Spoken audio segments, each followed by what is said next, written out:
A gente nasce assim, do imprevisível, do inesperado, do sonho impossível, do solo rachado, da luta diária, de fora da área, do meio do nada. É um facho de sol que vira alvorada no meio da estrada. É a bola de meia pela calçada, a pelada improvisada é como se fosse 100 mil no maraca. É cair no chão, mas se recusar a sair de maca. É a desilusão que vira um gol de placa. A gente nasce assim, o coração pulsando que nem tamborim, como se a vida fosse um samba que nunca tem fim. Tem que se virar pra receber a bola livre. Por isso que a gente aprende desde cedo a ser bom no drible, com nossa alegria rara de encarar a vida como ninguém mais encara. E quando a tristeza vem, a gente tem o nosso jeito de dominar ela no peito e ainda tocar virando a cara. É o riso, é a raça, é a fé, é a força, é o axé. É um quê de mandinga que traz a ginga no pé. É a bola que embala o nosso...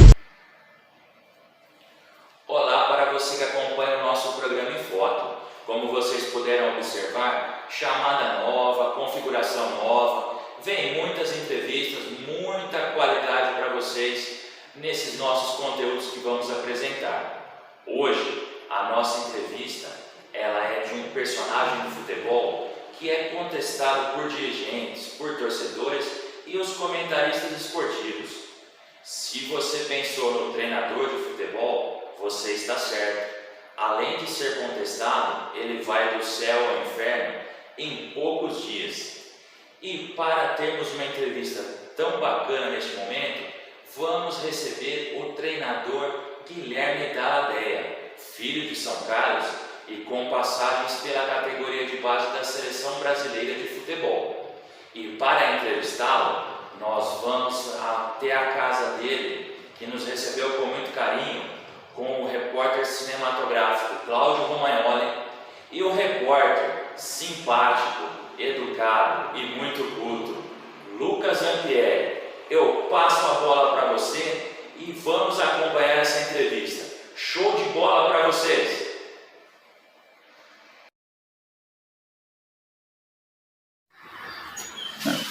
Olá, Lucas Pandolfelli, tudo bem?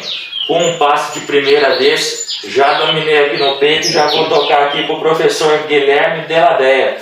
Tudo bem com o senhor, professor? Tudo bem, é um prazer imenso estar falando com vocês da Enfoque, falando um pouquinho da minha carreira, falando da nossa carreira profissional e também de como iniciou o Guilherme Dalladea. É um prazer imenso estar recebendo vocês aqui e eu acredito que nós teremos hoje uma tarde muito gostosa em relação ao bate-papo da coisa que eu mais gosto, que é a coisa que eu aprendi a amar, que é o futebol.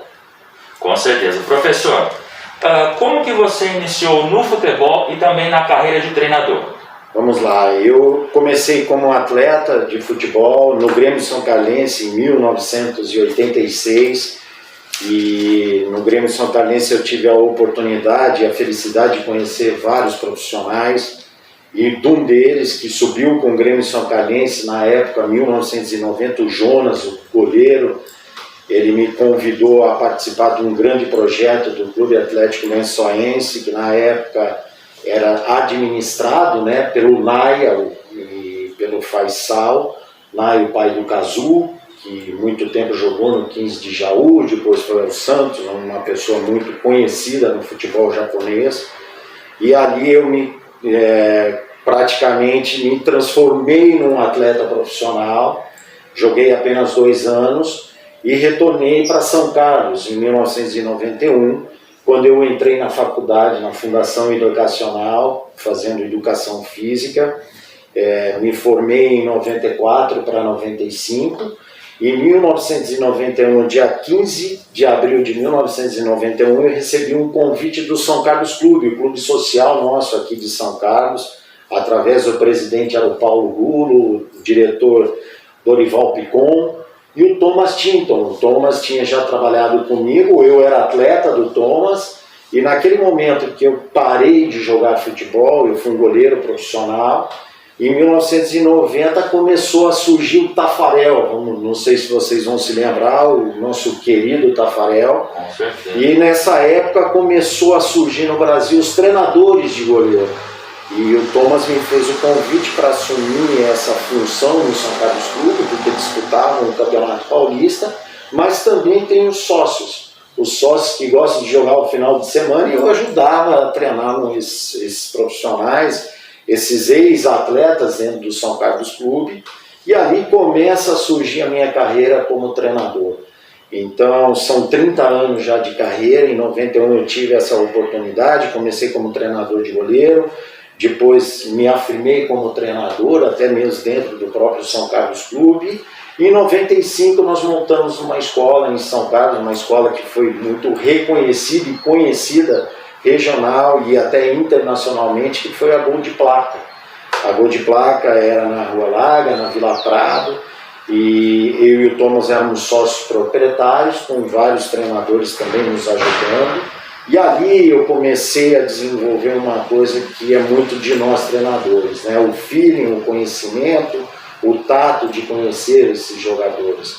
Então foi assim, para nós foi um desafio muito grande, porque a ideia da Gol de Placa era formar, tirar aqueles jovens da rua, aqueles meninos das escolas e viriam trabalhar. E a gente sabia que nessa época os clubes maiores, Guarani, Ponte Preta, até mesmo São Paulo, eram os clubes que começavam a vir buscar os jogadores no interior pelo trabalho que estava sendo realizado no nosso interior de São Paulo. E em 95 nós abrimos então a escola, fiquei com o Thomas até 2001, quando eu recebi a proposta do Show, que trabalhava com o Degano Paulistinha, e uma conversa muito bacana com o Thomas. Hoje nós somos grandes amigos, irmãos. Eu me transferi para o Paulistinha como já treinador da categoria sub-17, disputando os campeonatos paulistas e trabalhando também com os coreanos, né? Então, para mim, ali começou sim a ter um significado muito maior, por uma linha um pouco mais profissional. E ali o meu trabalho, juntamente com todos os atletas e o staff que estava comigo, começou a aparecer o Guilherme da Ladeia na vitrine no cenário do futebol regional aqui no estado de São Paulo, até os grandes clubes. E em 2007 eu recebo a proposta do Juninho Bianchini, o São Carlos Futebol Clube, São Carlos Limitada. Eles tinham acabado de subir da 4ª para a 3ª divisão. Eu aceitei o convite, aceitei o desafio, também me transferi para o São Carlos como treinador sub-17. E ali foram praticamente 5 anos, 6 anos junto com o Juninho. Eu comecei como treinador sub-17, fiz 3 taças São Paulo. Depois tive a oportunidade também de estar trabalhando diretamente como auxiliar no profissional, fiz a Copa Paulista pelo São Carlos, e em 2012, nesse período, o São Carlos, pelo trabalho que vinha sendo desenvolvido de revelar grandes jogadores que passaram por todos nós, São Paulo, Corinthians, Palmeiras, o São Paulo fez um convite ao Juninho, que era um dos parceiros, me convidando para assumir uma categoria no São Paulo em 2012, que foi a categoria sub-14, essa geração que eu vou falar um pouquinho dos atletas nascidos em 1998, Éder Militão, Lisieiro, Gui Alves, vários jogadores que aí estão jogando.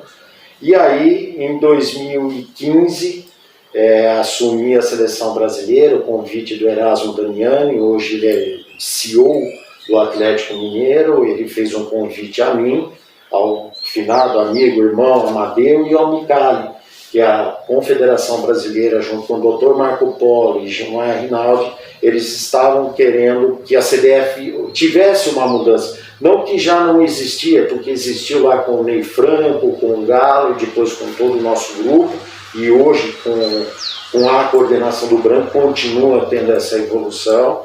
E aí, em 2015, eu me transfiro para a seleção brasileira, com muito orgulho, até um fato muito legal de passar para vocês como que foi o contato do Damiani. Eu pensei que ele estava brincando comigo, porque ele era diretor do Palmeiras e eu não acompanho muito a internet. E depois de um mês, que foi janeiro para fevereiro, nas férias e depois do carnaval, ele me liga e fala: olha, Guilherme, você é um dos 3 nomes que nós queremos trazer para a seleção. Eu brinquei com ele: poxa, mas você está no Palmeiras, você quer me levar para a seleção? Ele falou: Guilherme, você não olha a internet? Eu falei: não, Damiano, eu sou um pouco esquecido com isso. Eu falei: não, eu acabo de assumir a coordenação de base da CBF, da seleção brasileira, junto com o Gilmar, está no profissional, e o Dr. Marco Polo, quer agora uma nova estrutura no departamento de base do futebol brasileiro. E depois de um mês ele me liga, ele e o Gustavo Cupertino, irmão até do Maurício Cupertino, que hoje trabalha com o Vanderlei, falou: olha, Guilherme, você foi o escolhido, você vai ser o nosso novo treinador. Para mim foi um orgulho muito grande representar o meu país, representar o maior futebol do mundo, tanto profissional quanto na base. E foram 5 anos e meio de um grande trabalho e fechando, coroando um ciclo de uma conquista tão importante que foi a Copa do Mundo 2019 Sub-17, a primeira conquista mundial dentro do nosso próprio país. Então eu levo junto com os meus atletas, o meu staff, todo o povo brasileiro e principalmente os treinadores brasileiros. É um orgulho muito grande ter conquistado esse tão importante título para a categoria de base, que hoje eu tenho certeza e posso falar para vocês pela experiência internacional e agora voltando depois de praticamente 1 ano e 4 meses na China, trabalhando com os chineses, o futebol brasileiro é o melhor do mundo. Nós, treinadores brasileiros, somos os melhores do mundo. Quando eu falo treinador, é preparador, gestor.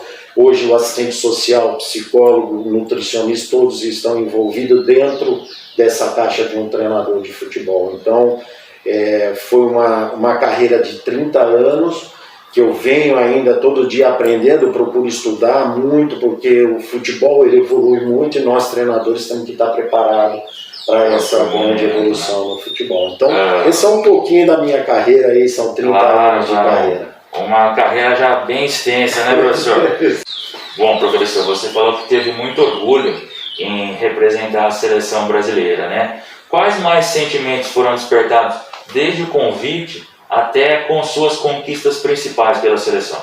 Bom, primeiro de tudo, eu acho que é o grande ápice de qualquer treinador, você ser chamado a representar o seu país, né? Então, eu acho que é um orgulho tremendo para qualquer treinador que aceite esse desafio. Você tem que estar muito bem preparado, porque é muito diferente o contexto da seleção de clube. O clube você tem o dia a dia, né? Na seleção você não tem o dia a dia, então você tem que aprender também a gerir alguns conflitos, que são pequenos conflitos que você tem que acompanhar jogos, você tem que viajar muito, e quando você tem a semana de treinamento, a semana de preparação para qualquer torneio, que você tem uma ideia bem certa, bem fixa e assertiva, porque você não tem muito tempo para se trabalhar. E muitos de nós, a gente vê o dia a dia hoje de uma seleção principal, as dificuldades que nós temos na seleção principal, o professor Tite, em convocar, em um jogador ser liberado ou não ser. Mas isso faz parte e a gente tem que aprender com tudo isso. A primeira conquista que ficou muito marcada para mim, ela foi a primeira, né? A primeira a gente nunca esquece, que foi em 2015, que nós ficamos campeões sul-americanos sub-15 com a geração 2000, que era a primeira geração que estava entrando nessa nova gestão de pessoas dentro do clube. Até o professor Damiani falava, e o Dr. Marco Polo Del Nero falava, olha, essa é a geração que eu quero ver daqui 5, 6 anos, chegar nas seleções principais. Alguns nomes, nós sabemos que não vai ser todos que vão chegar num primeiro momento, mas que a gente consiga ver alguns nomes na seleção principal.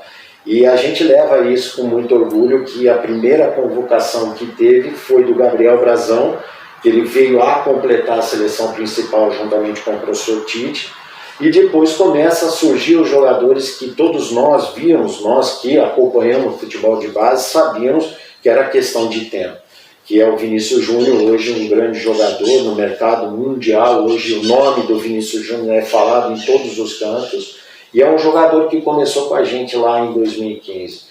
Então nós temos ainda outros jogadores que vão chegar à seleção principal. Isso é questão de tempo, é questão de amadurecimento, e eu tenho certeza que o professor Tite já está levando alguns nomes, como o Antony, daqui a pouco vai aparecer o Paulo Henrique, o Paulinho. Eu falo dessa geração 2000, 2001, que nós temos também Rodrigo, Yuri Alberto e outros atletas que trabalharam comigo. Então, essa foi a primeira geração que conquistou esse novo modelo de gestão, de trabalho dentro da própria CBF. Foi essa geração que conquistou o primeiro título, a geração 2000.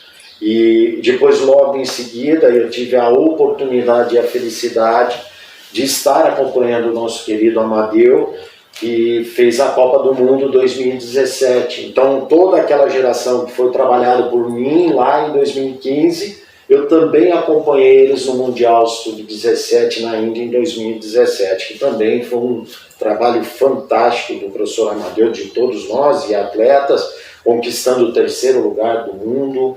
E a gente consegue também um fato muito importante que para muitos treinadores eles deixam desapercebido, e nós que somos treinadores, formadores, a gente tem que levar isso com o maior orgulho. Nós ganhamos em 2015 e 2017 o Fair Play, foi a seleção mais disciplinada, e a gente ganhou no Sub-15 e no Sub-17, e aí fechamos com chave de ouro no Mundial.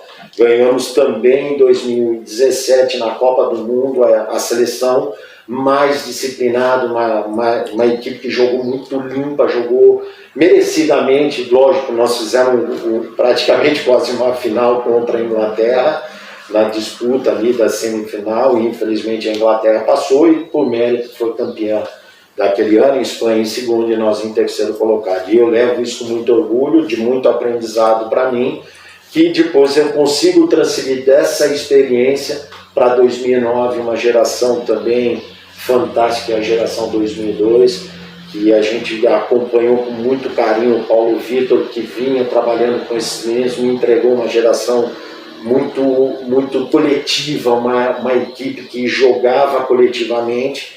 E a gente tem aquele episódio muito chato que nós perdemos no Sul-Americano, aquele jogo contra a Argentina, perdemos de 3-0 e não classificamos para os matas. E aí ficou, né, aquele fantasma, pô, mas agora a Copa do Mundo é no Brasil, essa equipe vai, não vai? E a gente, junto com o staff, junto com o Dr. Rogério Caboclo e com o Branco, nós mantivemos o trabalho, mantivemos a equipe, trocamos alguns jogadores, porque eram jogadores com maturação um pouquinho mais tardia, e naquele momento estavam bem preparados para assumir a fazer uma Copa do Mundo em 2019. E conseguimos conquistar, acho que para todos nós é um orgulho muito grande em falar que foi uma grande conquista de nós trabalhadores, que eu falo nós trabalhadores, os treinadores, que entregaram muito bem esses atletas para mim, para fazer uma grande campanha como foi 2019. Claro, o senhor já citou alguns dos jogadores, né, como o Vini Júnior, como o Paulinho. Quais os principais jogadores que hoje já são uma realidade no país, até no futebol internacional, que passou pela sua seleção, professor? Olha, vamos lá. Desde a época do São Paulo, lá em 2012, eu trabalhei com a geração 98, que é Lisieiro, Éder Militão. São jogadores que hoje são bastante reconhecidos no futebol. Éder Militão no Real Madrid, Lisieiro no São Paulo, agora se transferindo para o Internacional. Como outros jogadores, Igor Moraes, que está no Corinthians, Igor Neves, que teve 2 lesões, mas está jogando. Então é até difícil. Kaique Maria, que jogou no São Paulo, depois foi transferido.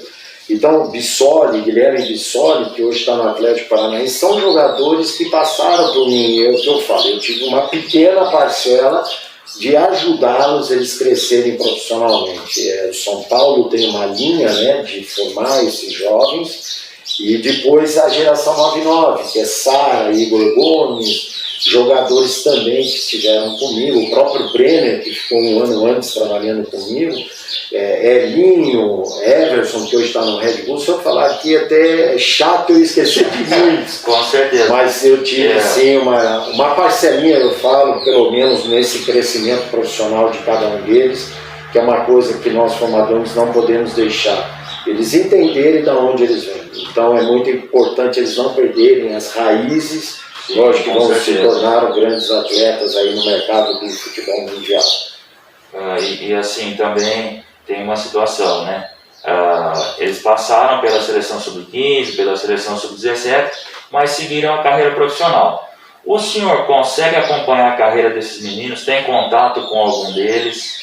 Olha, hoje é bastante difícil porque a gente entende, né, a carreira individual de cada um deles, né?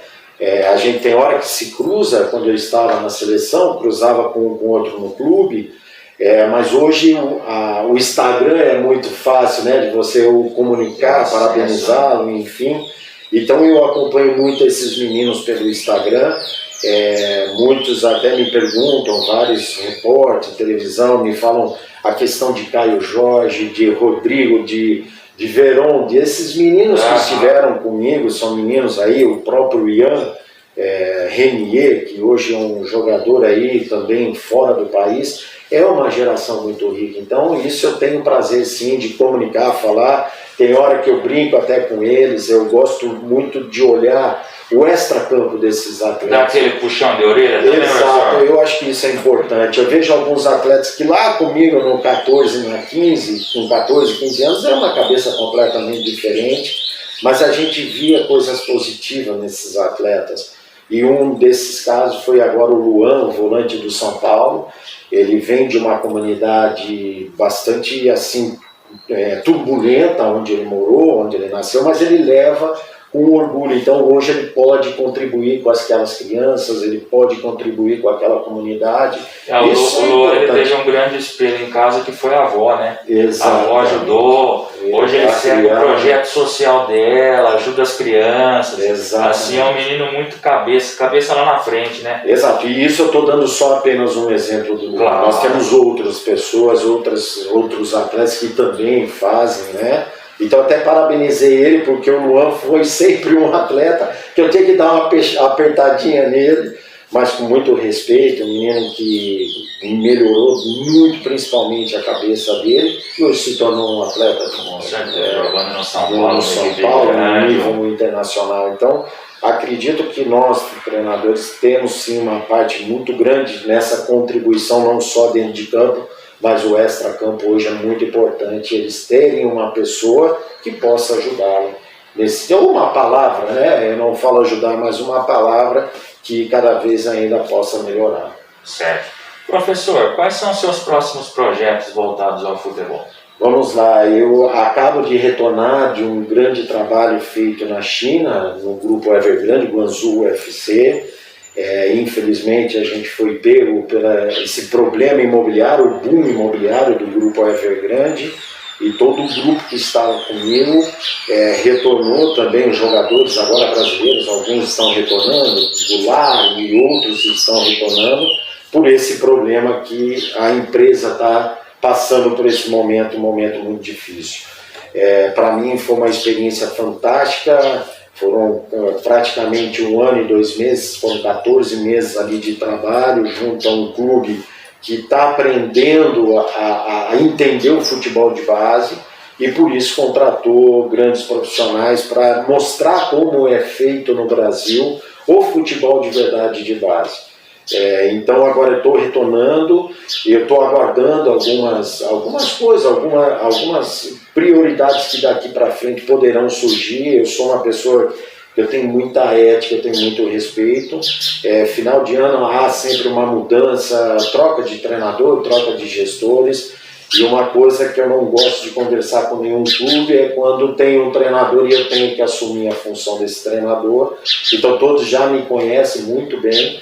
Então eu tenho muita ética, muitos ainda não têm isso, mas eu acho que é uma coisa que nós temos que bater, porque o bom profissional com certeza uma hora vai aparecer uma oportunidade novamente para continuar dando aquilo que eu sei fazer melhor, que é ensinar esses jovens atletas. Professor, o senhor contou toda a sua carreira aqui para nós e deixou bem claro que começou como treinador de goleiro, mas o foco principal da carreira, sua carreira profissional como treinador de futebol. Perfeito. Quem que são os seus espelhos no futebol? Quais os treinadores que te chamaram a atenção, que falam, eu estudo ele, eu tento reproduzir o que ele fez, eu acho ele positivo, eu acho ele ético. Perfeito. Eu vou começar lá de trás. Uma pessoa que sempre me ensinou muito e trabalhou comigo aqui no Paulistinha foi o seu Pupo Gimenez. Seu Pupo Gimenez foi uma pessoa muito conhecida no futebol lá atrás, como um grande formador de atletas, São Paulo, Guarani, o próprio Bragantino, com a época Vanderlei Luxemburgo, até a seleção que ele fez se eu não me lembro, o sul-americano, eu não me lembro como que o seu Pupo lá atrás trabalhou, era Ricardo Rocha, Sérgio Neri, goleiro, uma seleção que ele foi representar aquela seleção do estado de São Paulo e ele foi como treinador. O seu Pupo, para mim, já me falava lá atrás, em 2002, 2003, sobre a organização de um time de futebol. Então, hoje a gente fala das fases do jogo, organização ofensiva, as transições, enfim. O seu Pupo já falava isso para mim. No entanto, eu tenho vários livros que ele me deixou, que eram livros que ele buscava dos espanhóis e de brasileiros. E o que me chama a atenção é que nós temos que voltar a olhar e respeitar essas pessoas, o que eles já nos proporcionaram e o que eles fizeram por nós no futebol brasileiro. Hoje eu falo Zagallo, o professor Carreira, o professor Luiz Felipe Scolari, Vanderlei Luxemburgo, Abel. Essas pessoas trouxeram para a gente algo de positivo e muitas vezes a gente quer olhar o treinador lá fora. Eu acho que nós temos que olhar o treinador lá fora, sem dúvida nenhuma, mas nós temos que também ter orgulho de falar dos nossos treinadores brasileiros que nos ensinaram algo. E isso é uma coisa que me leva, eu procuro levar, uma pessoa que eu tive um prazer enorme de trabalhar esses 5 anos na seleção, é o professor Tite. O professor Tite é uma pessoa, não só um excelente profissional dentro de campo, mas fora de campo é uma pessoa fantástica. Ele tem o conhecimento, ele tem o feeling de quando você tem um tipo de problema, ele te olha lá dentro da própria CBF, ele brincava, vem cá Guilherme, se tu quer falar comigo, e ia lá tomar café com ele, Amadeu e Micali sentava e nos perguntava sobre a convocação dele. Mas professor, esse é um profissional, não, eu quero um olhar diferente, eu quero que vocês me falem desses jogadores e falem para mim dos novos jogadores que aí vão poder chegar futuramente, que é o caso desses meninos que logo logo vão estar à frente da seleção, Vinícius Júnior, Antony e outros, né? Matheus Cunha, esses jogadores que já passaram nas categorias de base e a gente sempre alimentava o Clebinho principalmente de quem eram esses jogadores e como eles poderiam chegar na seleção principal. Então eu levo comigo, eu gosto de falar as pessoas que sempre deixaram para a gente um grande legado. Então esses treinadores, a gente não pode simplesmente, não, eles são antiquados, já perderam, não, eles têm muita coisa, eles embasaram para mim muitas coisas fantásticas, principalmente o dia a dia, de gerir pessoas, de gerir vestiário, de como eles gerem os vestiários, e eles foram pessoas que muitas vezes me ensinaram muito. Lógico que internacionalmente eu também gosto, eu não posso ser demagogo e falar, não, eu gosto de ver pessoas no novo futebol, de como eles estão pensando e buscar as ideias que eu acho que para mim me cabem, eu trago sim para mim. Com certeza. Então isso acho que é a evolução de qualquer treinador, cada treinador tem seu método de trabalho, a sua forma de trabalhar, e o que mais hoje me encanta, por isso eu bem no início falei a vocês, hoje nós temos os melhores treinadores do mundo, desde a base como profissional, porque hoje o futebol brasileiro ele é um futebol com muita pressão. Isso não é só no profissional, na base também. E a gente sabe que hoje o futebol passa por um momento complicado financeiramente, a não ser os 3, 4 clubes maiores que têm um poder aquisitivo maior, mas eu digo da onde eu venho. Esses clubes da 4ª divisão, da 3ª divisão, como eles vão sobreviver? É através de trabalho, de uma negociação de um jogador que poderá aí desafogar esse clube para trabalhar um ano e continuar formando e revelando bons jogadores. Por isso, nós temos uns excelentes treinadores no Brasil. Professor, nós queremos agradecer de coração a sua participação no programa Enfoque e quero dizer, se o programa Enfoque fosse um clube de futebol, a gente contrataria o senhor para ser o nosso representante dos treinadores, professor. Eu que agradeço. Muito obrigado mesmo. Lucas Pandolfelli, depois dessa conversa extremamente agradável, devolvo esse passe para você.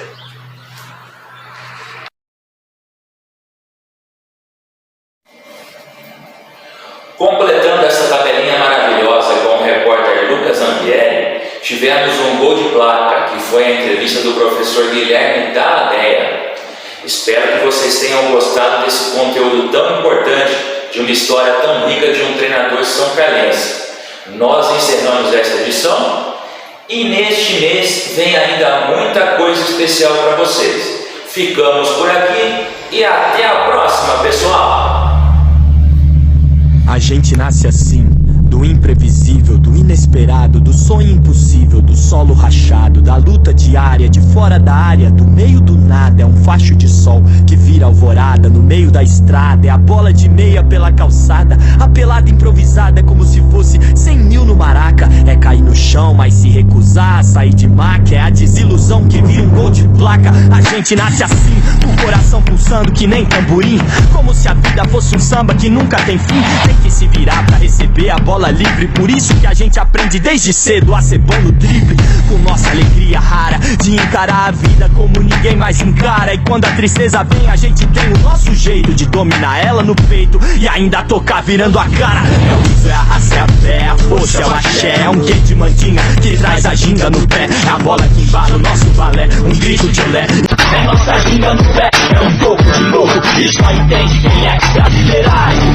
É nossa raça, é a fé, é um pouco de louco, e só entende quem é. A gente nasce assim, no meio de um jogo, pegando fogo, entrando de sola, tirando da cartola um truque novo. É a garra do povo que sem nada no saldo bancário vira Ronaldo Nazário e se supera de novo. Faz sempre magia, feito um ilusionista, um bruxo, é poesia, como um lance de Ronaldinho Gaúcho. É Davi vencendo Golias, é Neymar no meio dos grandalhões fazendo estripulias. A gente nasce assim, como se Deus fizesse sim salabim, e de repente a gente já soubesse o que ia ser no fim. É indiscutível, inexplicável, intraduzível, indecifrável, imprescindível, imensurável. Não é querer ser mais que ninguém, nem levar vantagem, mas é que só a gente tem esse dom da brasileiragem. Assinatura original, nossa impressão digital, porque quando a gente faz, ninguém consegue fazer igual. Brasileiragem é nossa ginga no pé, é um pouco de louco, e só entende quem é. Brasileiragem é nossa raça, é a fé, é um pouco de louco, e só entende quem é. Brasileiragem é